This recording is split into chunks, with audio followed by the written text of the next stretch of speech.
Programme four site کے ساتھ میں ہوں آپ کی میزبان سمین نواز۔ آج ہم کچھ بات چیت کریں گے نئے سال کے حوالے سے۔ سال 2021 اختتام پذیر ہو گیا اور جہاں اور دیگر بہت سے ملکوں کے لیے یہ چیلنجز لے کر آیا، ان کو پریشانیوں کا اور مختلف چیلنجز کا سامنا رہا، وہیں امریکہ کو بھی سال 2021 میں بہت بڑے بڑے چیلنجز کا سامنا کرنا پڑا۔ 2022 میں ایسے کون سے بڑے چیلنجز ہوں گے یا ایسے کون سے بڑے مسائل ہو سکتے ہیں جو بائیڈن حکومت کو یا امریکی ریاست کو جن کا سامنا کرنا ہوگا، اور کتنی صلاحیت موجود ہے ان چیلنجز کا مقابلہ کرنے کے لیے امریکہ میں؟ اس موضوع پر آج ہم کچھ بات چیت کریں گے کہ امریکہ میں 2022 کو جو سال شروع ہوا ہے اس میں کون سے ایسی بڑی چیزیں ہوں گی جو رونما ہو سکتی ہیں، کون سے ایسے بڑے واقعات ہیں جس کی وجہ سے برے اثرات مرتب ہو سکتے ہیں امریکی حکومت پر بھی، امریکہ پر بھی، اور امریکہ کے کون سے ایسے ایکٹ ہو سکتے ہیں جس کی وجہ سے دنیا کے اور دیگر ممالک پر جہاں تسلط جمانے کی کوشش کی جاتی ہے امریکہ کی جانب سے، اس کے اثرات وہ کس طرح کے مرتب ہوں گے۔ اس پر ہم کچھ بات چیت کریں گے اور اس کے لیے ہمارے ساتھ موجود ہیں سینئر صحافی اور تجزیہ کار مسعود عبدالی، جن سے گفتگو کا باقاعدہ آغاز کریں گے لیکن ایک بریک کے بعد۔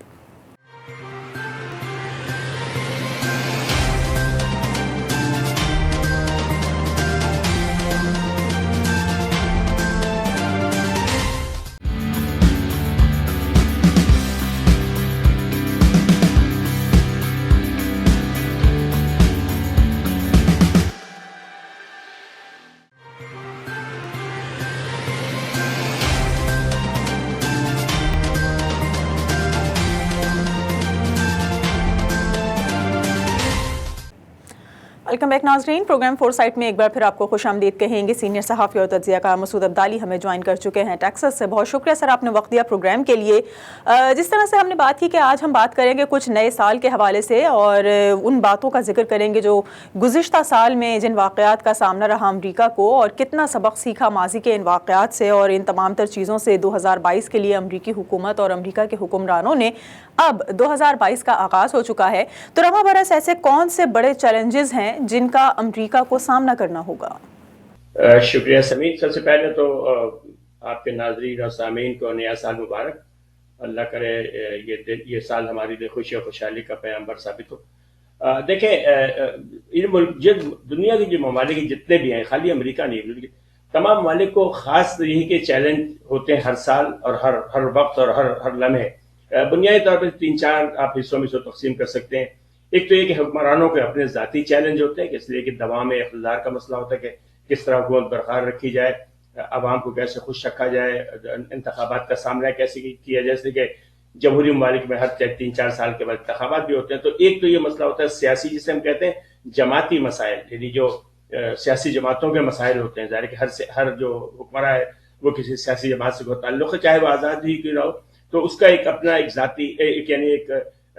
جماعتی مسائل ہوتے ہیں۔ دوسرا پھر ایک جو ہے جو اہم تبدیلی، اسی سے جڑا ہوا مسئلہ جو ہے یعنی مقبولیت کا جو ہے حکمرانوں کے، وہ ہوتا ہے معیشت سے، کہ ملکی معیشت کو کیسے روا رکھا جائے، کس طرح ملازمتوں کے مواقع پیدا کیے جائیں، کس طرح قیمتوں کو کنٹرول میں رکھا جائے، کس طرح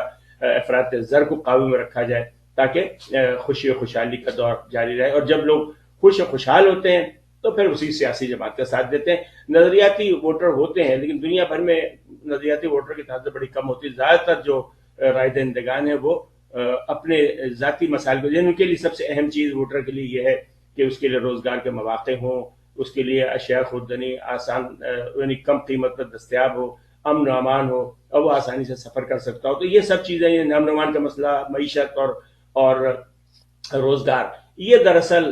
ایک عام شہری کا مسئلہ ہوتا ہے، یہی حکمرانوں کا مسئلہ ہوتا ہے، جسے میں کہتا ہوں جماعتی مسئلہ جو ہے، جماعتی سیاست میں سب سے زیادہ اہمیت اس بات کی ہے۔ اس کے بعد ظاہر قومی معیشت ہے، پھر اس کے بعد ایک اور جو مسئلہ ہے وہ قومی سلامتی کا ہے، کہ ہر قوم کو، ہر ملک کو یہ فکر ہوتی ہے اس کی سلامتی محفوظ رہے۔ امریکہ جیسے ملکوں کو ظاہر ہے قومی سلامتی کا خطرہ تو نہیں ہے، تو یہ دوسروں کے لیے سلامتی کا خطرہ بنتے ہیں۔ ان کی قومی سلامتی کو بہت زیادہ خطرہ تو نہیں ہوتا، اس لیے کہ جو ان کے مقابل کے ممالک ہیں، چین، روس، سارے ملک، وہ بھی تقریباً یعنی ایک دوسرے کے برابر ہی ہیں، تو ایسا خطرہ ان کو قومی سلامتی کو نہیں ہے۔ ہاں، اپنی بالادستی برقرار رکھنے کے لیے، چودراہٹ قائم رکھنے کے لیے، دنیا کے اندر جو ہے وہ اپنا جسے کہتے ہیں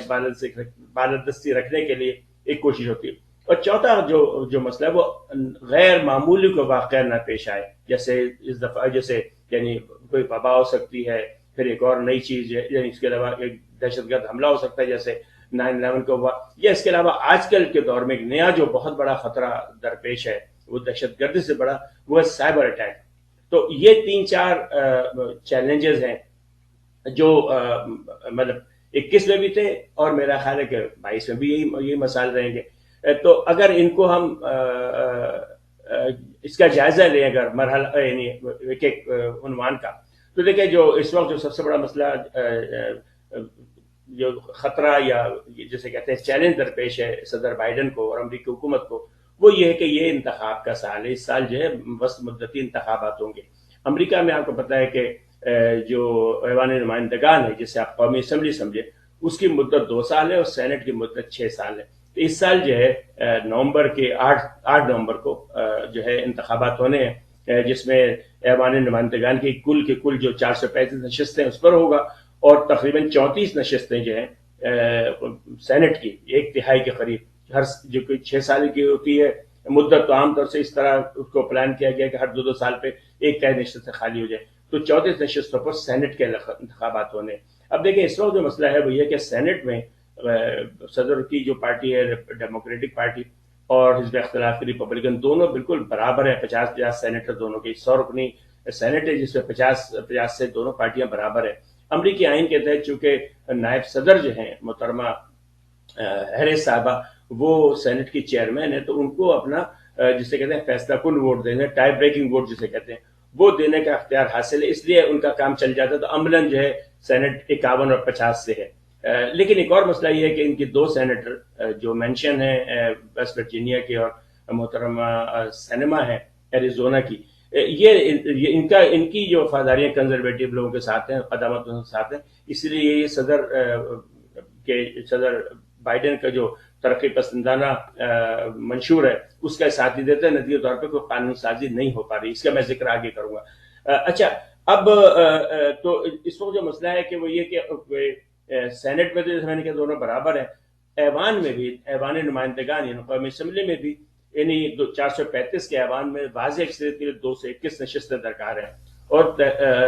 صدر کی پارٹی کے پاس 218 نشستیں، یعنی صرف 3 نشستوں کا فرق ہے، 3 نشستوں کی برتری حاصل ہے واضح اکثریت کے لیے۔ تو اس سال اسی لیے ان کو مسائل پیدا ہوتے، اس لیے انتخابات بہت اہم ہیں۔ اچھا، اب آپ یہ کہیں گے کہ نومبر میں ہونے والے انتخابات کی ابھی سے کیا اہمیت؟ تو بات یہ ہے کہ امریکہ میں انتخاب جو ہے بہت بڑا جو اس کا بنیادی مرحلہ ہے وہ ٹکٹوں کی تقسیم ہے۔ یعنی یہاں اس طرح نہیں ہوتا جیسے ہم پاکستان میں دیکھتے ہیں کہ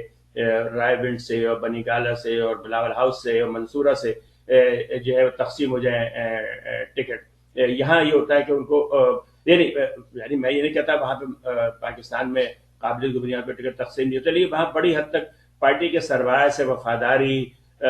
ثابت کرنی پڑتی ہے امیدوار کو، اور اس کے علاوہ اس کو اپنی مقبولیت ثابت کرنی پڑتی ہے، اپنے حلقے میں اس بنیاد پر اس کو ٹکٹ مل جاتی ہے۔ لیکن امریکہ میں ٹکٹ کے لیے انتخاب لڑنا پڑتا ہے، یہاں ٹکٹ جو ہے وہ پارٹی جاری نہیں کرتی، بلکہ دلچسپ بات ہے کہ آپ کے لیے آپ کو پارٹی کا رکن ہونا بھی ضروری نہیں ہے۔ مثال کے طور پر پچھلے انتخابات میں بہت زبردست مقابلہ کیا تھا ڈیموکریٹ پارٹی کی ٹکٹ کے لیے سینیٹر برنی سینڈرز نے۔ برنی سینڈر رکن نہیں ہے ڈیموکریٹک پارٹی کے، بلکہ وہ جو سینیٹر منتخب ہوئے ہیں ورمانٹ سے آزاد امیدوار کے طور پر منتخب ہوئے، تو یہاں ضروری نہیں ہے اس بات کا کہ آپ اپنی پارٹی کے رکن ہو ٹکٹ حاصل کرنے کے لیے۔ تو اس لیے جو ہے وہ انتہائی مہم جو ہے بڑا اب یعنی آج سے اگلے ہفتے سے انتہائی مہم شروع ہوگی، اور پرائمری انتخابات ہوں گے ٹکٹوں کے لیے۔ سمجھے کہ پارٹی کنونشنز ہوں گے تمام ریاستوں میں جس میں ٹکٹ تقسیم ہوگی، اور ٹکٹ کے لیے میں نے کہا براہ راست مقابلہ کرنا پڑتا ہے، پارٹی قیادت کو کوئی اختیار نہیں ہے کہ کس کو ٹکٹ دے دے وہ۔ تو اس لیے یعنی جو بڑا پہلا چیلنج تو یہی ہے کہ جو وسط مدتی انتخابات ہیں وہ بہت بڑا چیلنج ہے ہمارے صدر بائیڈن کے لیے، کہ اگر وہ سینٹ میں اکثریت، جیسے اس میں جو 14 نشستوں میں انتخاب ہوتے ہیں اس میں سے 14 نشستیں وہ ہیں جو ڈیموکریٹک پارٹی کے سینیٹرز کی مدت ختم ہونے پہ مدت ختم ہو رہی ہے 14، اور 20 وہ ہیں جس کے اوپر ریپبلکن پارٹی کے جو سینیٹر ان کی مدت ختم ہوئی۔ جس کا مطلب اگر انتخابات میں 1-2 سیٹ بھی کم ہو گئی، 1 سیٹ بھی کم ہو گئی اگر ڈیموکریٹک پارٹی کی، تو وہ اقلیتی پارٹی بن جائے گی ایوان کے اندر۔ تو اس لحاظ سے یہ بڑا اہم ہے۔ اور معیشت کے تعلق سے یہ ہے کہ معیشت میں ابھی بھی اگرچہ کہ کورونا کے اثرات جو ہیں وہ اب کم ہوتے نظر آ رہے ہیں، اور لوگوں کا خیال ہے کہ یہ عالمی وبا پینڈیمک سے یہ مقامی وبا ہو جائے گی انڈیمک کی طرح، جیسے پولیو ہے، دنیا میں نہیں ہے لیکن پاکستان میں بدقسمتی سے ہے. اسی طرح امریکہ میں عام طور سے ہر جو موسم سرما ہوتا ہے اس میں فلو کی وبا چلتی ہے، لیکن وہ لوکلائز، اس لیے انڈیمک کہتے ہیں. تو لوگوں کا خیال ہے کہ یہ پینڈیمک جو انڈیمک ہو جائے گا، تو اس کا مطلب شاید وہ مصیبت، لیکن بہرحال تعمیر نو کا کام جو ہے معیشت کی وہ بہت تکلیف دہ ہوگا، اور تکلیف دہ ہے اس وقت بھی یہ رہے گا. پھر ایک اور جو آپ کو پتا ہے کہ یہ عالمی مسئلہ ہے وہ زنجیر فراہمی جسے کہتے ہیں سپلائی چین، بڑے بڑے یعنی اس کی وجہ سے کورونا کی وجہ سے جو کہ اوقات کار کم ہوئے ہیں بندرگاہوں پر، تو اس کے بندرگاہوں پہ ہجوم ہے جہازوں کا، اس کے نتیجے میں اشیاء خرد و نوش کی اشیاء ضرورت کی دنیا بھر میں جو ہے وہ کمی ہوئی ہے. اس کی اشیاء فراہم کمی نہیں ہوئی بلکہ اشیاء ضرورت ہیں ان کی نقل و حمل جو ہے متاثر ہوئی، چیزیں پھنسی ہوئی، جہاز کھڑے ہوئے ہیں. تو اس کی وجہ سے یعنی آپ نے دیکھا قیمتیں بڑھی ہیں، افراط زر بھی آیا ہے، لوگوں کی چیزیں نہیں مل رہی ہیں، اور پھر اس کا بڑا اثر جو ہے تیل کی قیمتیں پڑا ہے. یعنی تیل کے یہ مسئلہ نہیں کہ تیل کی ضرورت بڑھ گئی ہے، لیکن بدلے کہ تیل کی تقسیم متاثر ہو رہی ہے اس سپلائی چین کے ٹوٹ جانے کی وجہ سے. اسی وجہ سے افراط زر ہے وہ مسئلہ. پھر ایک اور بات جو یہ کہ پینڈیمک کے دوران جو ہے وہ امریکی حکومت نے بہت زیادہ، یعنی امریکی جو فیڈرل ریزرو جو اسٹیٹ بینک ہے اس نے جو ہے بہت زیادہ پیسے کیش جو ہے وہ معیشت کے اندر ڈالے تھے. مثال کے طور پر آپ وہ اسٹاک مارکیٹ سے جو امریکی بازار حصہ سے اور بانڈ مارکیٹ سے میں وہ انویسٹمنٹ کر رہے تھے. حکومت جو ہے وہ اسٹاک خرید رہی تھی اور حکومت جو ہے وہ بانڈ خرید رہی تھی تاکہ جو بازار حصے سے اور یعنی مالیاتی منڈی جو ہے اس کے اندر کساد بازاری نہ آئے اور اس کے اندر حرکت برکت رہے. لیکن اب یہ فیڈرل ریزرو نے یہ پالیسی ختم کر دی. انہوں نے کہا اب ہم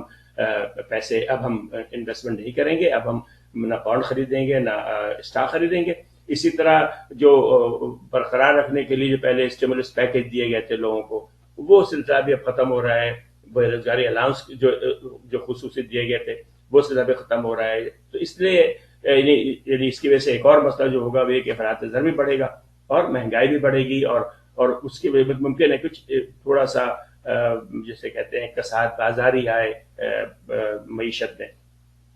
یہ تو نہیں یہ ہوا. اور ایک اب وہ خطرہ بہرحال موجود جو میں نے ذکر کیا تھا آپ سے کہ کوئی غیر معمولی صورتحال پیدا ہو جائے. غیر معمولی صورتحال جیسے میں نے کہا کہ یعنی ایک تو 9/11 جیسا واقعہ ہے، اس کے امکانات شاید ابھی کم ہیں اس لیے کہ دنیا میں سیکورٹی انتظامات بڑے سخت ہو گئے. لیکن اب بہت بڑا خطرہ سائبر اٹیک کا. آپ کو پتا ہے کہ جو امریکہ کی کولونیل پائپ لائن ہے، گیس فراہم کرنے والی پائپ لائن ہے، وہ ہیک ہو گئی تھی. اس کے علاوہ ایک بہت بڑا مذبح خانہ ہے وہ ہیک ہو گیا تھا، جس کے لیے ملینز آف ڈالر یعنی کروڑوں ڈالر جو ہیں وہ جسے کہتے ہیں زیر یعنی تاوان ادا کیا انہوں نے، رینسم جسے کہتے ہیں کر کے وہ اس کا یعنی اس کے نظام پہ قبضہ واپس لیا ہے یعنی اپنے سائبر کا. تو یہ ایک اور چیلنج تو ملا لگتا ہے. یہ وہ 4-5 بڑے چیلنج ہیں. لیکن میں نے جیسے عرض کیا کہ یہ چیلنج تقریباً ہر ایک کو، عمران خان کو بھی یہی ہے اور نریندر مودی کو بھی یہی سارے چیلنج ہیں. ٹھیک ہے، ایک بریک لیں گے، بریک کے بعد واپس آئیں گے تو آپ سے کچھ مزید گفتگو اسی حوالے سے کریں گے. ہمارے ساتھ رہیے.